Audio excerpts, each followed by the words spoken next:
Greetings, I'm Shad, also known as Shadrick the Adventurer, Lord of the Shadlands, and also patron saint of Machicolations, boob armor, and now, apparently, wearing weapons on your back.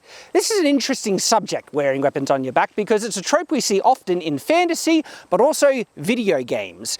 The reason being is people like the look, but also in video games there is a kind of an in-game mechanical utility to it, because while we're playing a game we like to switch between weapons and have the ability to switch back. So then, where do the weapons go that you are not using when you're cycling between them, such as the bow or spear? Well, on the back, of course. In reality, if you don't have a convenient way to holster your weapon, specifically like a bow, and someone is rushing you, you've been shooting your bow, someone's rushing you, and you need to draw your sword, what are you to do with your bow? Oftentimes, historically, people obviously must have just dumped it, throw it on the ground, then grabbed their sword, drawn it, and done what they need to do. In video games, that can cause a bit of a problem because you'll need to go back and pick it up all the time. It might be an interesting mechanic sometimes, but for convenience, it seems like most people just opt to being able to toggle between the weapons really quickly. And the game that we see this done quite often, and one of my favorite, honestly, is Mountain Blade, but also now Mountain Blade number 2. And in that game specifically, you toggle between the weapons, but the weapons seem to just be floating on the back. And one of the interesting weapons that it shows being placed on your back are bows, the big ones, the long ones. They kind of show it being equipped in a certain way, which is interesting, and usually the default way that people assume you can wear a bow. It's the way Robin Hood is usually depicted in wearing his bow, and many of the classics, and it's basically slipping your arm and head through a string, stretching it over your chest like that. This kind of works in a pinch, but there are inherent problems when it comes to longbows specifically. Their brace height, which is the distance between the string and the bow shaft, is actually very short, and so this is actually stretching the bow out. And with a heavy bow, like in the warbow category, which this bow is, it's 100 pound, there's actually a lot of pressure pushing down on my chest, and it's very uncomfortable. More like seriously, it's hard to convey how much pressure is being pushed in on my chest like this, but it's actually a decent amount. So that's the first problem. The next problem is if you need to grab out the bow quickly. Now, of course, if it's not strung, that's going to take even longer, so it's better than nothing, but grabbing it off, see, it gets caught on things just like that. Okay, I got it off and then I can shoot. And even in one of my more recent videos where I was exploring the best weapons for an adventurer to carry, when I came to the bow, I was kind of stumped. Where do you put it? You can't, like, there are some Asiatic bows in which can fit in a quiver and they can, you know, stay there. But is that going to work with a longbow? No. Longbows, as you might have guessed by the name, are long and they're more awkward. And so the default that people have kind of just assumed is that you're going to need to hold it. And that's a perfectly valid assumption that I made.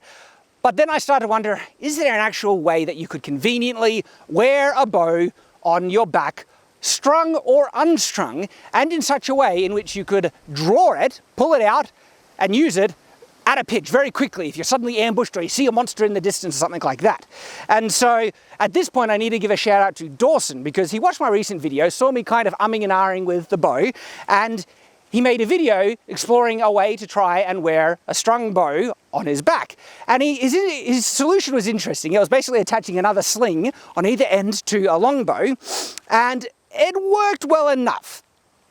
But it had some problems in terms of the speed in which you draw it out, a convenience, and you could get tangled in that extra string. And so this was a subject that I wanted to dive into fully, but I was watching that video that gave me the last push I needed to really start to think about it. And you might have noticed that I actually have been wearing this longbow on my back, and I've been drawing it out rather easily and casually already. And I put it away that easy, just like that. And now if I need to draw it out, it's a simple matter of grabbing it out. That quick, okay? So what I've put together here works really well, and you might have already seen what it is, but I'll show it to you in a bit of detail. I present to you a very simple attachment called the nail catch. And it's interesting because when I started to try and think about what the answer was, I was almost expecting that it'd have to be this kind of complex answer, but the answer was surprisingly simple, yet I had to sit down. It didn't come to me easy. I had to really think through different options. And then I was like, all right, if we had some type of thing on it that enabled you to attach it to yourself, what is some easy, simple ways? And then I came to this idea. And so what it is literally using an actual nail. If I come in close, you will see this is a nail that's right there, okay? And they had these in the medieval period. So this is definitely something that you could make with medieval technology. And then I did 2 layers wrapping the bow with rope, and then a third one over on top of the nail, and with enough distance. And so this here has attached what I call the nail catch, because it catches on things. It's not really a hook, because when you say hook, you think an actual curved hook. So you could call it a nail hook or whatever, but I call it the nail catch because it catches on things. And this honestly might be enough just to use casually. Like if I needed to hook it on my belt, for instance, I've got my carriage right there. I could attach it to myself just like that. And it's actually quite secure. And now I have my arms free and I can do what I need. And so you can actually attach it to yourself multiple ways doing this, through your belt, through carriage or something like that. But what I've done to make it really easy and convenient and to not get it tangled with my sword if I need to grab my sword, I have another little attachment. I have a baldric, a belt, which goes over the shoulder, and a little cylinder just taped to it. And you could use like a leather kind of loop or anything like that. That will do it. But can you see through this little cylinder here? I'm not sure if you can. But how this attaches is that the nail catch simply slides through the cylinder just like so. Just like that, okay? And then when it's through, you just sling it. I like to make sure the string is always hanging on that side because it's easier to draw the bow then. And it is that easy. And literally, like, when I say that easy, it works really well, because now when I need to draw the bow, as I mentioned, just need to make sure my hand is close enough to grab it. It's that easy to just draw the bow. And so when I want to put it away, just like so. And now when I want to draw it, just like that. You need to see that again. Let's put it there.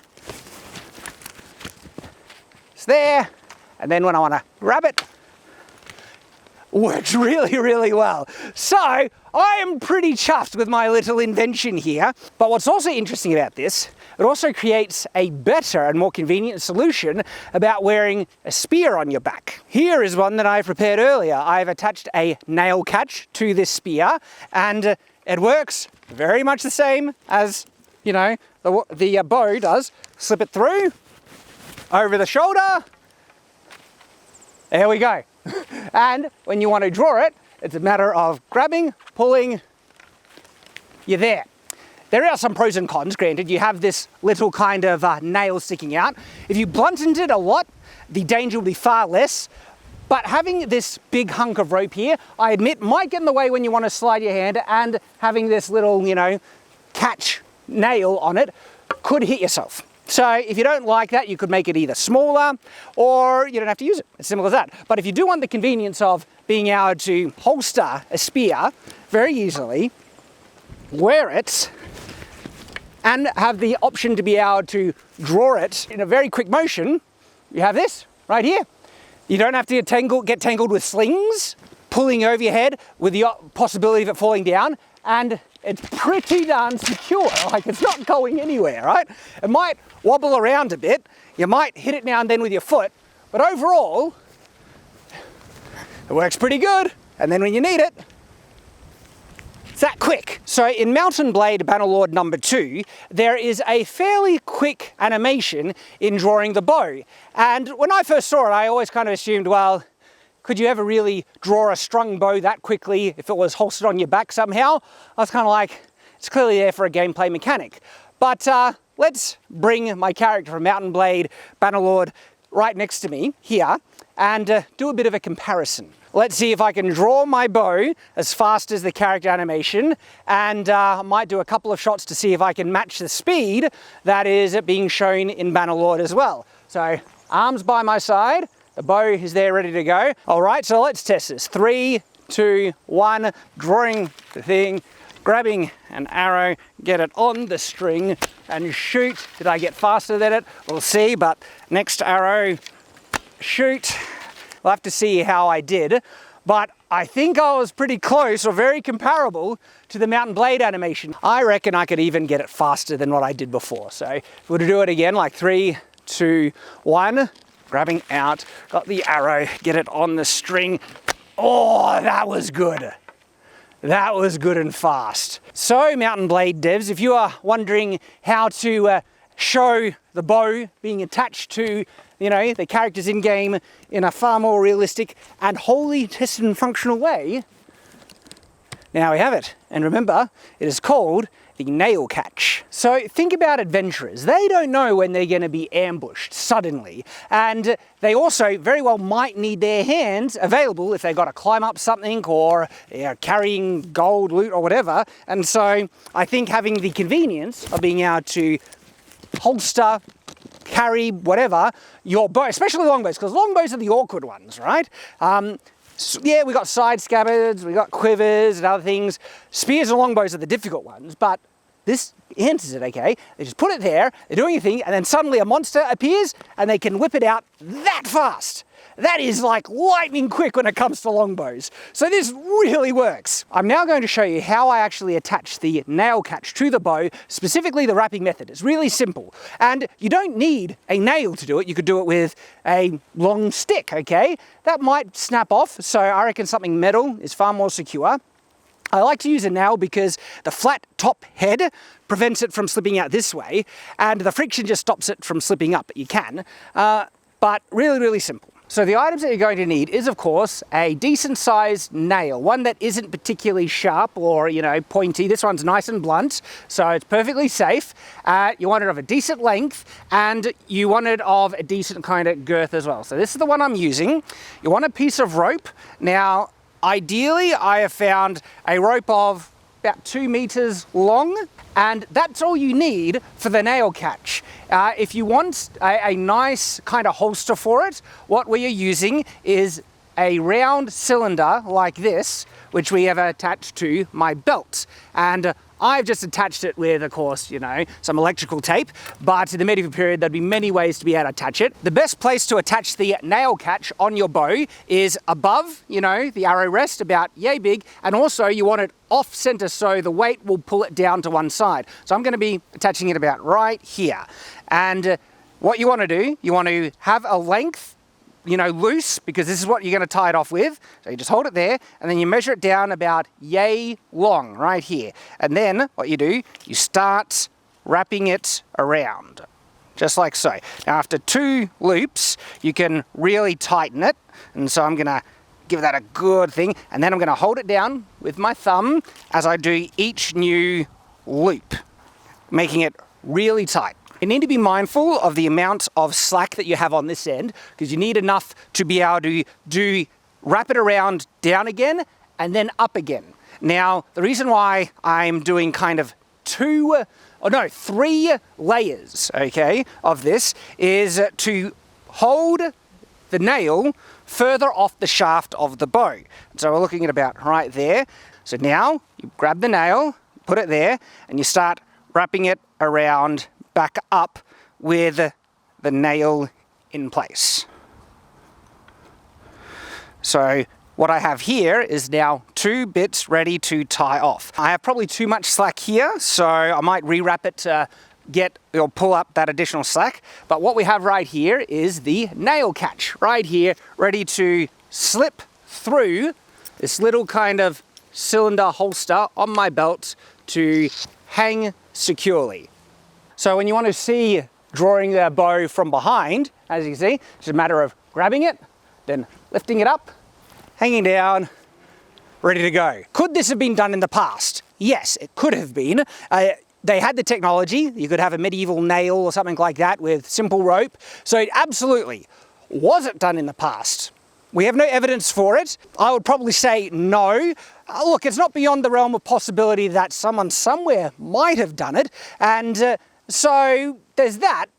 But this is more so to address some of the tropes that we see in video games and fantasy, that because if you're doing something fictional, it's not a historical setting, well, this is absolutely something that it could logically be justified, is wholly practical and useful, and it shows you how it can be done. Instead of just having the bow floating in the air with the string literally passing through the character like in Mountain Blade, you could actually have it attached like this with the actual attachment. And once again, especially for fantasy, because the fantasy adventurer, they might need to climb, they might need to crawl, they might need to do any number of things, have their hands free, and having something like this where you can draw the bow really quickly works really well. I think something like this could have been, caught on in the medieval period if it was someone introduced it, but perhaps not, because oftentimes necessity is the mother of invention, and you might have to ask yourself, did they really need it?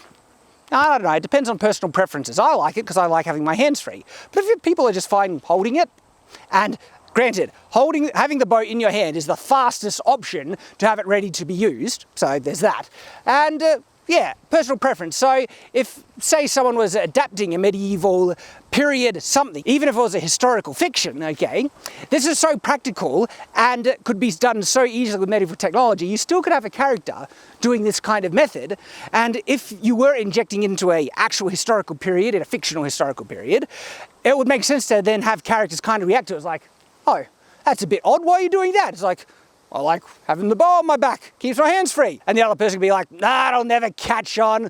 I don't care, I'm gonna use it anyway. It's really useful, I can draw it quickly, and I like it. And so, it would kind of be also a humorous interaction. But when you're doing things that are anachronistic or out of period, place in a medieval thing, you'll be able to interject it in a more natural way by having people react to it if it's out of the ordinary. And this, to our knowledge, would be out of the ordinary because there's no evidence for it, as we have seen. And because I've seen no evidence, this is legitimately 100% my own invention.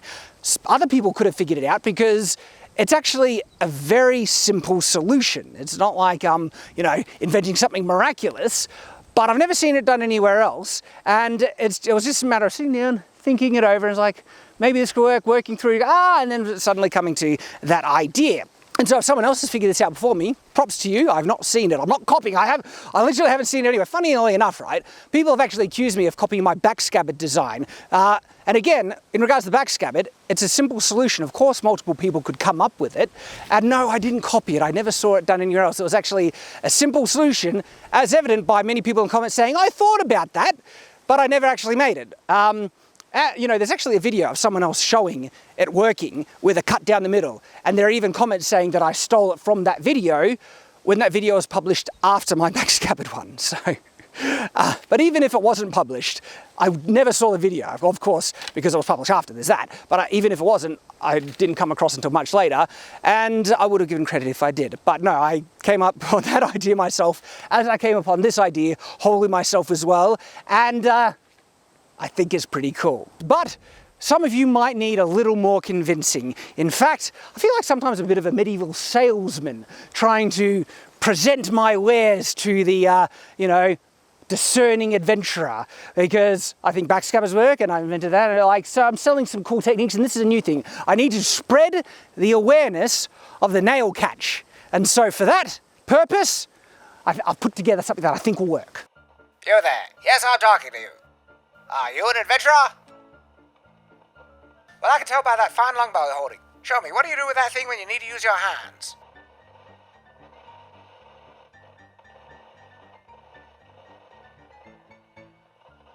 By golly gosh, it looks like you're running into a lot of trouble trying to do that. Is there any other way you can try and wear that? Why not try and put it over your arm? Keep trying, surely there must be some way you can wear that thing.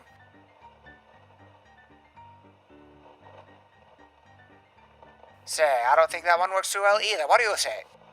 By Joe, do I have the very best thing for you ever since the backscabbard came to the discerning adventurer? Presenting the nail catch. What every adventurer tries to use a longbow would ever want or need. Go on, try and put it on your back and see how naturally it hangs just like a little girl's ponytail.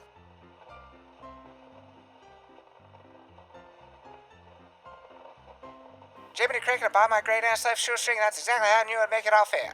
Let's get a change your life, fair adventure. It can be all yours to rent for one simple installment of $9 a month. So long as you accept our terms of service, we can change at any time in the future, which you already pre-agreed to, and give us all your personal details and sell your souls to us, because we're basically the devil. I mean Disney. just like all our Disney Plus contracts.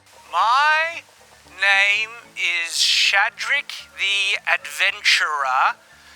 The nail catch has changed my life. Stop reading prompts. And I think that's it. A new functional way of wearing a longbow, even a spear as well, on your back with my nail catch.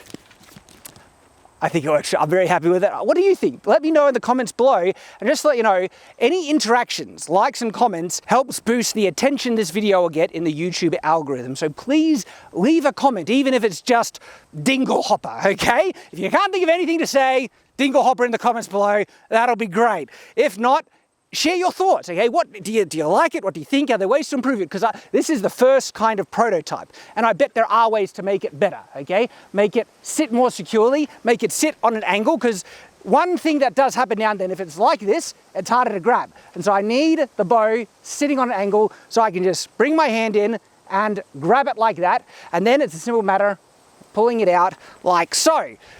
But you guys can probably think of ways to improve that to help it sit on an angle even better. Also, is there a way to solve the issue of me having to pull the strap over my shoulder to put it back? It's not too much of an inconvenience, but is there a way that you could help line it up like I did with my back scabbard? Just put back like that without looking. That would be cool. Maybe there is. Maybe you know of the way. Share them in the comments. And also, hey, if you know of other people that might like this video, do share it as well. It'll be a big help. And if you really want to support what I do here on Shadiversity, becoming a patron on Patreon or Subscribe Star is a phenomenal way to help me out. And you also get access to some behind the scenes vlogs now if you sign up to support what I'm doing here. Really appreciate you. Thank you for watching. I hope you've enjoyed. And of course, I hope to see you on the next video here on Shadiversity. So until that time, farewell.